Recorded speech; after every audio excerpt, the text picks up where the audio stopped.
Упорните настојувања на Сдруженијето Бело злато за прием кај министерот и дефинирање на овогодинешната откупна цена од 25 денари по килограм на оризова арпа и 50 денари на бел ориз, цена која дословно ќе ја почитуваат 11 откупни предпријатија на овој регион, се напразни. Нема повратна информација од министерските советници, а времето за договор истекува, велат засегнатите кои констатираат дека покрај истечениот тајминг за договор повторно ќе се случи хаос при откупот и понудата на понижувачките откупни цени.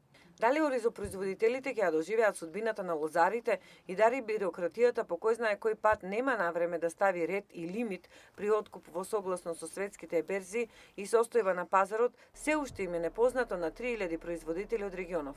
Само која цена ќе одреди преработувачи, таа ќе ја земат. Многу пати се решавам, што да правам? Мора да го дадам и да останам. Да си покријам давачките. Само да останат, за друго нема. Ко порано што беше во Југославија, ја во Југославија се купи. И машини и се што се вика. Сега само за опстанок. Надлежните доснати со исплата на минатогодишните субвенции изјавуваат поголемите производители на белото злато кои констатираат дека не ја добиле ветената количина на така наречена зелена нафта, како и фактот што за најголем дел од овие правни субјекти им останал недостапен ИПАРД проектот и покрај комплетирањето на потребните документи.